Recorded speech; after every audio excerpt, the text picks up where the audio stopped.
Bonjour à tous et bonjour à toutes et bienvenue à bord de l'eau. Oula, oula, oula, oula, oula. On se calme, on se calme. Je parle à ces messieurs dames. Bon, écoutez, vous savez pas, on va retourner au port et on va parler de ce machin bizarre. A tout de suite.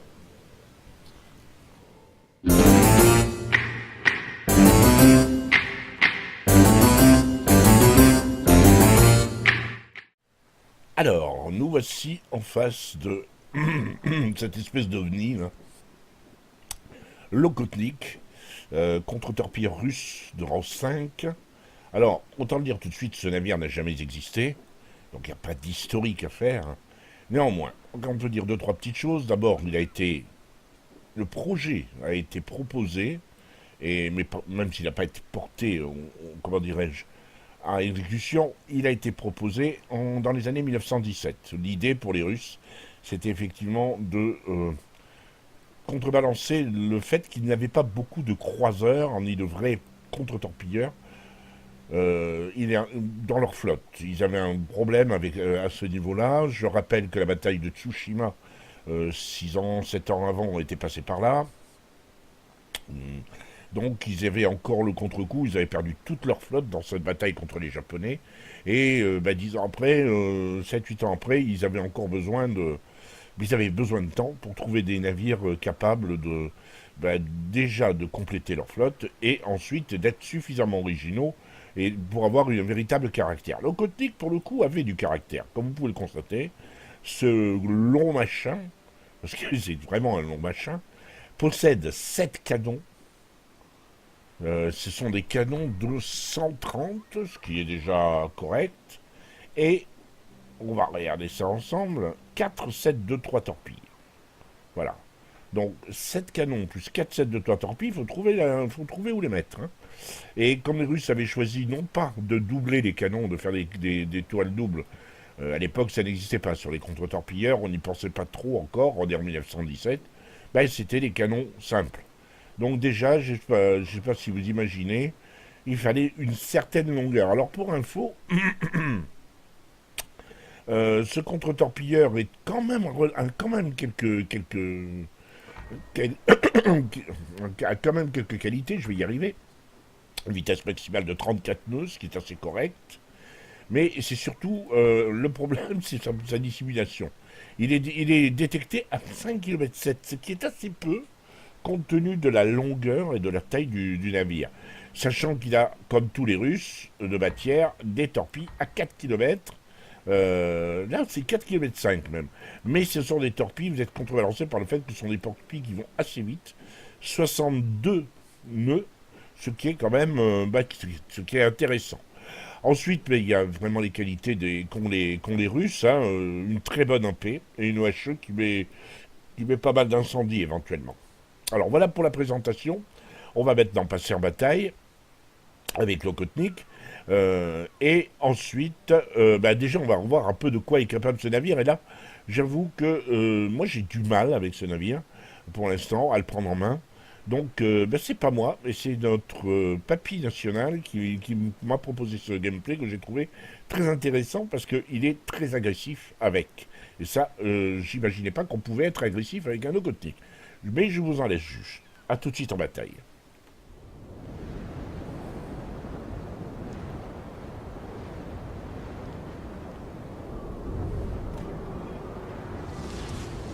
Et c'est parti. Nous sommes partis. Donc, nous sommes avec Papy, comme je l'ai annoncé, sur son Okotnik. On voit en action un drôle de contre-torpilleur. Je peux même pas dire que c'est un drôle de petit contre-torpilleur, tant on a l'impression que ce machin est long, long, très long. Personnellement, je l'ai déjà dit, je l'appelle le mille pattes, hein, à cause de tous ces canons. Voilà, un coup de klaxon. Alors on va voir comment Papy se sert de cette Okotnik. Alors c'est une bataille en rang 5, 4-5, donc là il est top tier. Et encore une fois, ce contre-torpilleur est tellement compliqué à jouer. Euh, En fait, c'est pas qu'il est compliqué à jouer, c'est qu'il est spécial à jouer. Et ça demande un certain doigté pour faire de bonnes parties avec. Alors, j'ai pas dit, hein, on est sur la map, c'est pas Nouvelle-Ère, ça, c'est Grande Course. C'est une des maps de toute première carte que l'on a quand on découvre le jeu. À l'époque où j'avais débuté le jeu, c'était la carte des toutes boîtières. Après, ils ont augmenté ça par d'autres cartes. Et celle-là, on la rencontre un peu plus tard, à partir du moment où on commence à se frotter avec des tiers 3 et tiers 4. Mais avant, on s'y frottait aussi avec les tiers 1 et les tiers 2 à celle-là. Donc il y a quand même du beau linge en face. Hein. Bretagne, Kongu, Furutaka, Nicolas, Mutsuki. Il y a vraiment, vraiment de quoi se faire du souci. Hein. C'est quand même... c'est quand même du lourd. Alors là, il peut pas tirer sur le Chenyang au canon, à la torpille, parce qu'il va être gêné par le Clemson qui attend lui aussi pour faire son embuscade. Donc là, apparemment, les deux destroyers se sont repérés mutuellement. Et voilà, on risque d'avoir un. Ouais, Tlemcen a bien évité les torpilles du Chenyang. C'était pas les torpilles du Chenyang. C'était des torpilles, c'est pas des torpilles en eau profonde. Ouais, Tlemcen va essayer de se faire le Chenyang à la torpille, mais il va prendre très cher. Ben voilà. Dutch Clemson est sorti à la torpille de Chenyang, mais lui il risque de sortir très vite aussi. Alors, voyons, là il s'est mis torpille. Ah oui, bien sûr, il y a un Wyoming qui est focus sur le Tlemcen. Donc, papy, ben, si tu ne me regardes pas, moi, je vais m'occuper de toi. Alors, regardez le nombre de sets. Je crois que c'est 5 sets de torpilles. 1, 2, 3, 4 sets de 3 torpilles. Alors, évidemment, quand vous prenez ça à moins de 4 km dans la bouche... Bon, 2, 3 torpilles, voilà, terminé, frappe des glaces. Circuler, il n'y a rien à voir. Torpille. Et un Kirishima qui s'était bitché. Alors évidemment, là, les canons de l'Okotnik font très très mal.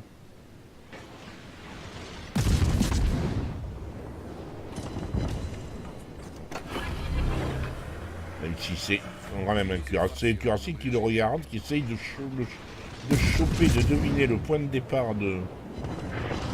Voilà, il a vu, ouais, évidemment, il est sorti de sa smoke. Dangereux. Le Kaiser a réussi à en mettre une aussi. Il préfère s'en aller avec intelligence. Il vaut mieux qu'il s'en aille parce que...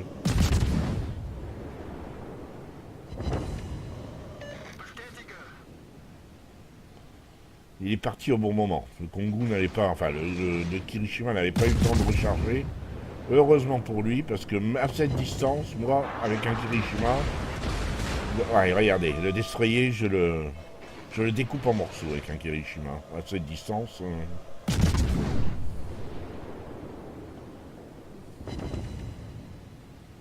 Il a intérêt à partir très vite, ou alors le finir.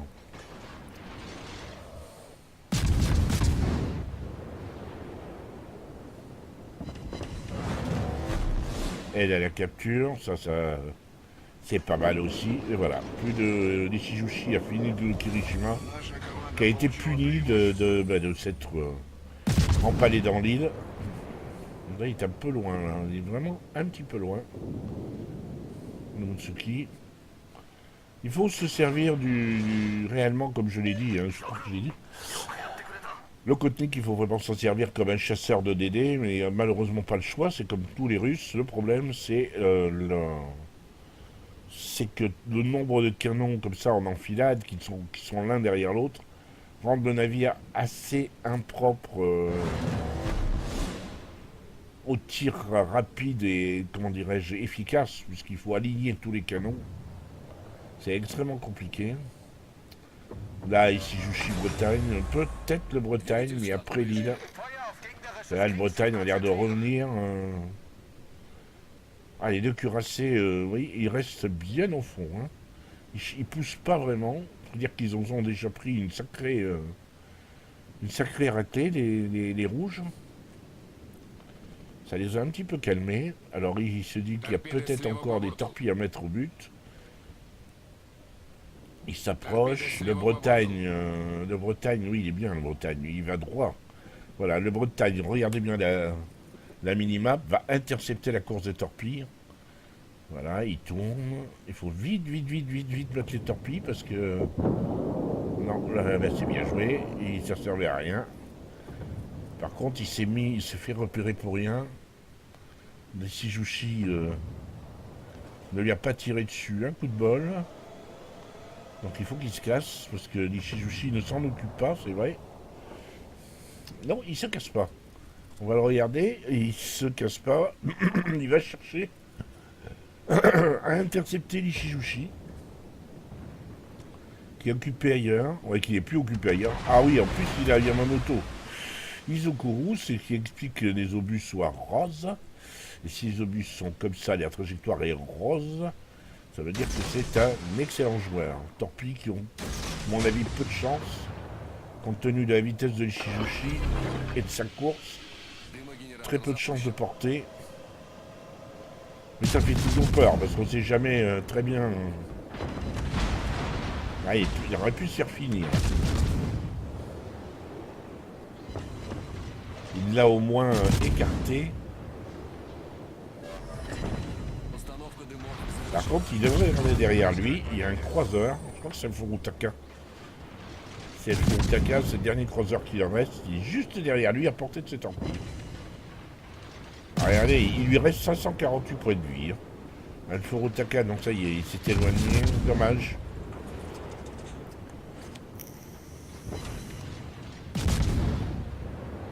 Il est rentré dans son arc de torpille derrière lui, le Furutaka.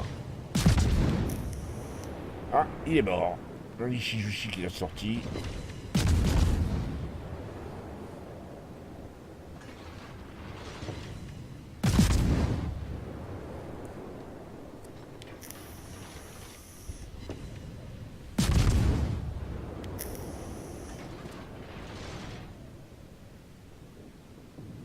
Ah, ils ont repoussé complètement l'adversaire. Par contre, le Mutsuki lui vient droit dessus. À grande vitesse.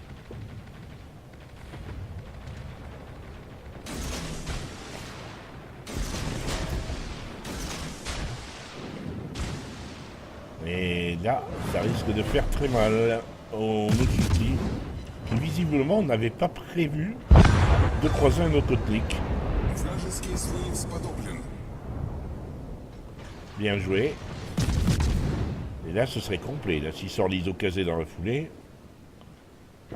Et ben voilà. Fin de la bataille. Вражеский эсминец Bravo. потоплен. Voilà. Alors, j'espère que vous avez apprécié la démonstration. Il a pris des risques énormes. Hein, et ça, je reconnais que moi, en Okotnik, je ne prends pas ce genre de risque. Et c'est peut-être pour ça que j'ai pas ces résultats. Alors, on va regarder les résultats. Une victoire, donc. Hein, il a obtenu la distinction frappe des vastes. 76 coups au but au canon. 2 incendies. On est pas à 2%, mais bon, on est un peu plus, mais c'est pas mal. 4 torpilles au but, 4 inondations. Ça laisse supposer que les torpilles font excessivement mal. 3 navires coulés. Il finit naturellement premier. Assez peu devant un T-22. Hein. Le T-22 est un chouette petit contre-torpilleur allemand. Il a étonnant que je pensais que le Kotnik ne pourrait pas passer devant le T-22. La Papy a prouvé le contraire. Il a été suffisamment opportuniste, c'est bien. Alors, en termes de dégâts, 27 000 sur le Wyoming, mais bon, il faut dire que le Wyoming a vraiment fait tout ce qu'il fallait pour se jeter dans ses torpilles. Il s'est même pas intéressé à lui. 12 000 sur un Kirishima. Il a fini un Isokaze. 3 400 sur un Mutsuki. Et 8 900 sur l'Ishijushi, qui visiblement avait assez peur de lui. En termes d'obus, il a tiré qu'à la HE, oui, 21 000 de dégâts. 4 torpilles qui ont fait 25 000 de dégâts, quasiment 26 000. Il a parcouru 34 km, mais c'est une petite map, et il a vraiment fait du chemin sur cette petite map. Et il a tanké quand même pour 455 000, carrément 456 000 de dégâts potentiels, ce qui est beaucoup pour un contre-torpilleur. Voilà, j'espère que cette petite démonstration vous a plu en contre-torpilleur. Mais comme je vois que vous n'êtes pas vraiment convaincu, allez, je le sens. On y repart en bataille avec toujours Papy, toujours sur son Okotnik donc. Cette fois nous sommes sur ligne de faille. Ils sont rentrés dans la bataille au sud, donc sur la droite la passe des Dédés, et comme il se doit, Okotnik s'y rend, accompagné d'un Clemson. La bataille est plutôt il est toujours top tier, mais enfin c'est pratiquement qu'une bataille de tier 5. Il y a tout de même une petite finesse, un tier 3, un Dertski qui est avec eux, enfin contre eux. Ça c'est étonnant. Sinon, il faudra qu'ils se méfient bien sûr du porte-avions. New York, Bretagne, Koenig. Omaha et Königsberg qui sont des gros chasseurs de DD. Surtout le Königsberg, Omaha a une cloche qui fait que c'est un petit peu plus compliqué, mais il a un gros débit de tir, hein, l'Omaha, donc il peut faire très mal. Hein. Donc il faudra s'en méfier. Donc là, bien sûr, partir vers le point C, profiter de sa furtivité qui est à 6-3 pour éventuellement entamer le cap sans être repéré. Et là, c'est ce qu'il fait, vous voyez, Dongelil, il va profiter de cette espèce d'avancée de pierre, de rocher, pour rester bien derrière, afin de ne pas prendre de torpille. Et évidemment, il y a un destroyer qui est là. Il est repéré. C'est le Clemson qui font droit sur lui. Carrément. Le Clemson qui ne l'avait pas vu, probablement. Il avait vu d'autres destroyers. Et comme en plus, le porte-avions a envoyé ses torpilleurs dans le... Ah ça va être Clemson contre Clemson. Là, on sent quand même les joueurs de DD qui n'ont pas trop l'habitude de jouer. Hein. Clemson contre Clemson, voilà. Clemson Rose, là, qui fonce droit sur le... Belle esquive, quand même.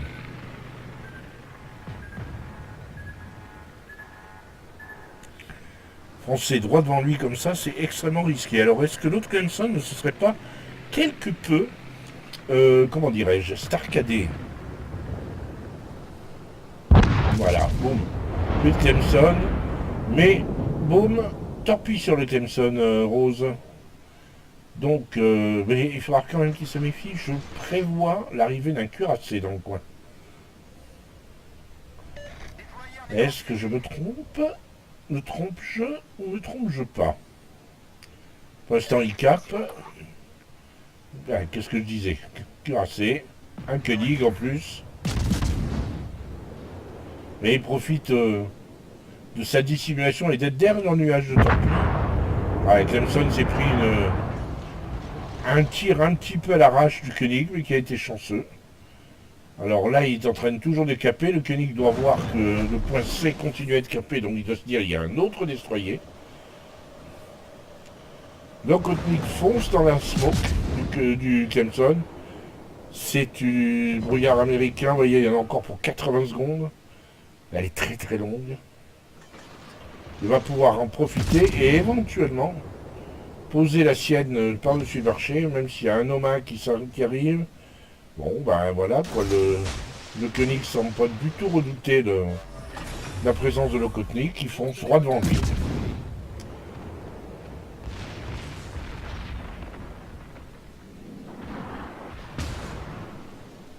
Là, c'est secondaire. Le Koenig qui est bien complaisant, tourne juste pour prendre des torpilles de l'Okotnik. Et... Proum. Frappe dévastatrice, 4 torpilles au but. Là, le Koenig ne pouvait pas faire mieux. Voyons si l'Omaha va... L'Omaha, ça a dû le calmer un petit peu. Le Kaiser n'a pas trop l'air d'avoir envie d'y aller. Donc finalement l'Omaha dégage. Et il a bien raison.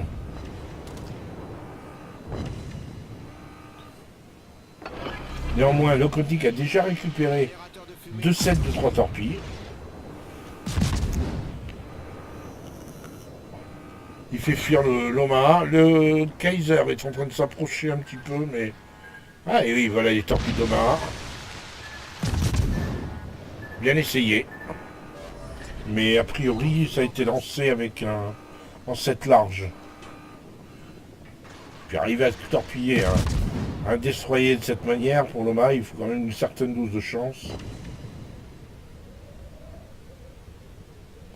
Et Vlad Kaiser, qui finalement y va, lui aussi. Enfin, il s'occupe pas trop de ce que fait l'Omaha. Il est passé à la paix, donc il envisage de mettre une ou deux citadelles sur l'Omaha. Il espère en tout cas. Vous voyez, le gros problème de Lokotik, c'est pas tellement la vitesse de rotation des tourelles, mais c'est la vitesse de rechargement des tourelles.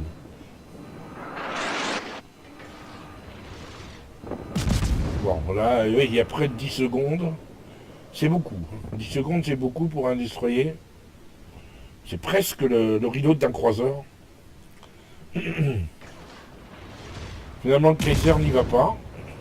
Il ne le sent pas, je présume. Donc il est bien sûr repassé à la HE. En disant qu'un petit feu... Alors quand même, regardez un petit peu le compteur de points. Il est à 56 000, 57 000 de dégâts quand même, déjà. La bataille a commencé il y a 6 minutes. Bon, d'accord, il a fait 3 torpilles au but sur un 4 torpilles au but sur un Koenig, mais bon. Alors le Kaiser doit se dire que peut-être en passant par l'extérieur, il va surprendre le Koenig. Le Koenig est absolument seul, hein, pour défendre, puisque il y a des... Regardez la minimap, il y a 3 cuirassés qui font le tour, en colonne 8, mais ils sont totalement... pas inutiles, parce qu'ils ont mis un peu de dégâts sur le Kaiser. Non, ce qui était étonnant, c'est le croiseur, la Loma, qui est planqué. Alors lui aussi doit vouloir refaire son kill.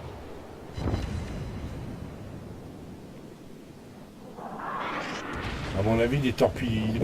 Bon, les torpilles étaient belles, hein. Je pense qu'il aurait fini Kaiser. C'est le Koenig, hein. On dit alors Koenig... Alors ils en ont qu'un.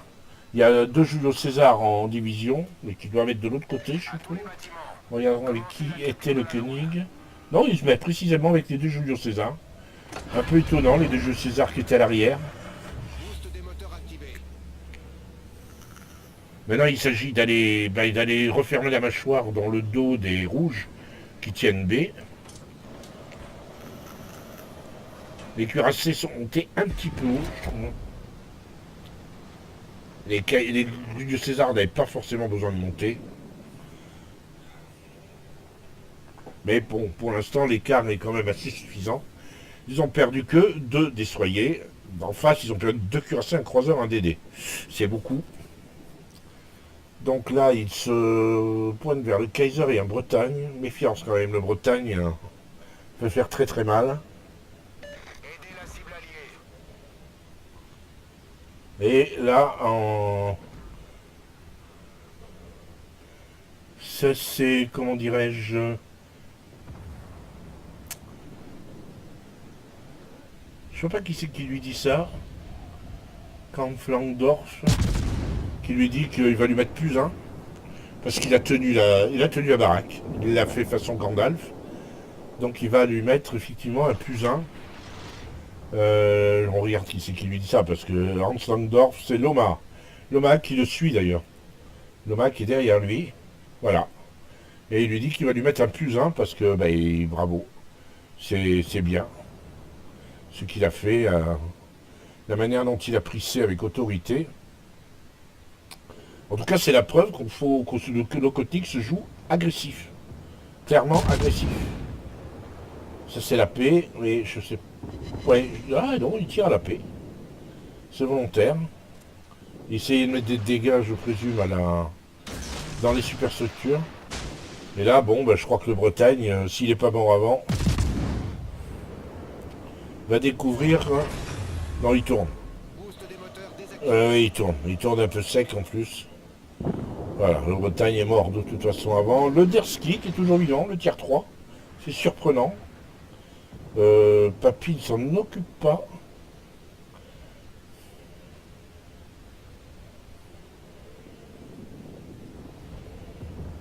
Derski qui en tier 3 est un super DD. Hein. Moi j'aime beaucoup, j'aimais beaucoup. S'il y avait Storozevoy, Derski. Vraiment ces deux destroyers, ce sont eux qui m'ont donné envie de jouer destroyer. J'ai commencé à jouer quand ils sont sortis, j'ai découvert et j'ai vraiment pris du plaisir. Là, le Gotnik, bon, là, il commence à se servir de ses canons à de loin. La précision n'est pas forcément au rendez-vous. Torpille à midi. Alors là, les torpilles. Nicolas qui l'a repéré, qui est dans sa smoke, vous voyez. Nicolas qui s'est tiré, mais il est trois quarts face, donc le Nicolas en plus. Ouais, Nicolas qui, voilà, il y va joyeusement. Nicolas qui est de flanc. Donc je m'attends à une surprise vénéneuse de Lokotnik. Torpille à bâbord. Ça, c'est les torpilles du Mutsuki. Elles auraient été belles. Hein. Torpille à bâbord. Si elles avaient été lancées en même temps, elles auraient été belles.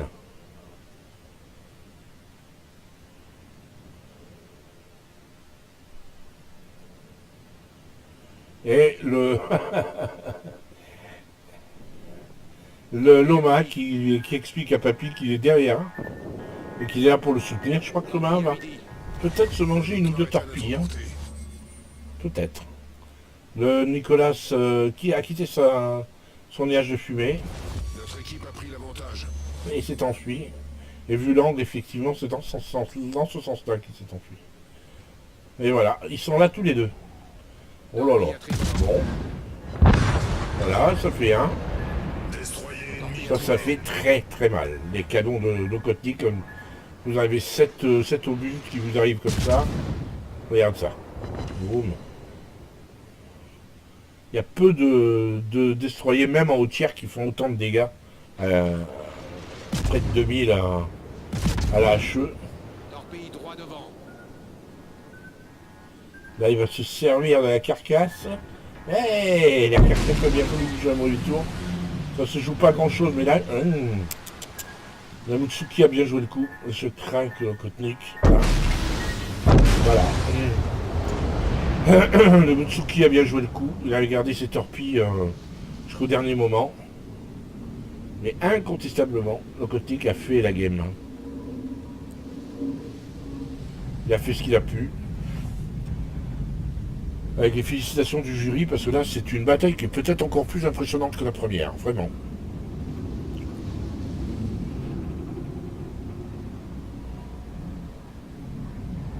Je parie pour une première place, très très nettement. Alors on va voir, hein, il est allé sur l'Oma, l'autre Oma, pas celui qui l'a soutenu tout le long. D'ailleurs c'est assez sympa. Hein.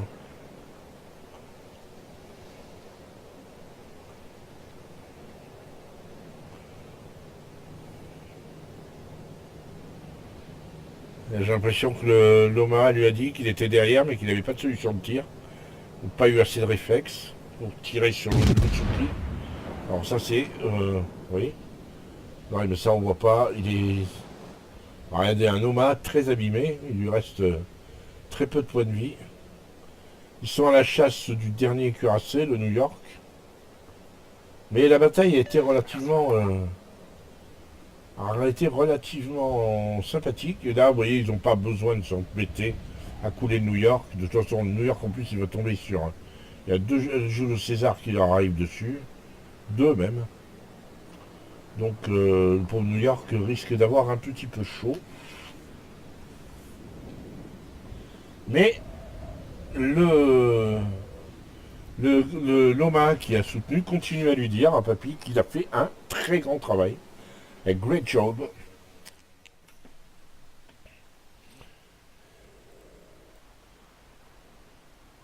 De retour.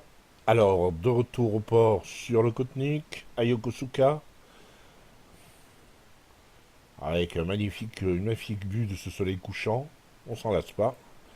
Allez, on retourne sur les écrans. Déjà dans un premier temps. Alors, c'est une victoire. 70 123 de dégâts. 69 coups au but pour 3 incendies. C'est un excellent ratio. C'est tous des 33 obus. Il met un incendie. C'est pas mauvais pour un destroyer. 4 torpilles au but, 3 inondations. C'est un super ratio, ça, par contre. 2 aides à la capture. Il a la distinction frappe dévastatrice. Premier avec 1426 d'XP de base pour un tiers 5. Je connais des tiers 7 qui ont bien du mal à l'obtenir, ça, des fois. Devant l'Oma qui n'a pas arrêté de couvrir de couronnes de laurier, mais à juste titre, en plus c'était mérité. 42 000 de dégâts sur le Koenig, ça c'est l'ensemble des torpilles voilà, sur la frappe des vastes. 10 000 sur un Kaiser, 13 000 sur l'Omaha, 1800 sur le Nicolas et le Mutsuki, grosso modo. Il a pratiquement tiré qu'à la HE, enfin non, pas tant, bon, ça, 2 tiers, 1 tiers. 49 au but pour 17 000 à la HE, 20 au perforant, 20 AP qui ont touché pour 1826 de dégâts. 4 torpilles qui ont fait 39 892 de dégâts.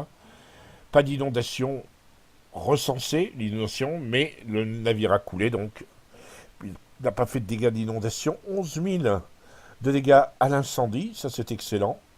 Il a tanké pour 420 000, ce qui est énorme, énorme. 75 points de capture pour 180, là aussi on est sur un ratio presque de 50%. Et donc 43 km de parcouru. Voilà. Donc, on revient sur le Kotnik. La question, parce que c'est un premium, la question qu'on se pose évidemment, c'est faut-il l'acheter? La réponse est ça dépend. Ouais, je ne peux pas faire mieux, désolé. Non, disons que si vous avez l'habitude de jouer contre torpilleurs, si le jeu de la furtivité, plus ou moins importante, avec le jeu des canons, les montées des embuscades derrière les îles, ça vous plaît, le Kotnik est fait pour vous. Si vous voulez débuter en destroyer, ne prenez pas l'autoknik. À la limite, prenez le Leningrad, mais même si vous débutez en destroyer, ne vous amusez pas à prendre un premium tier 7.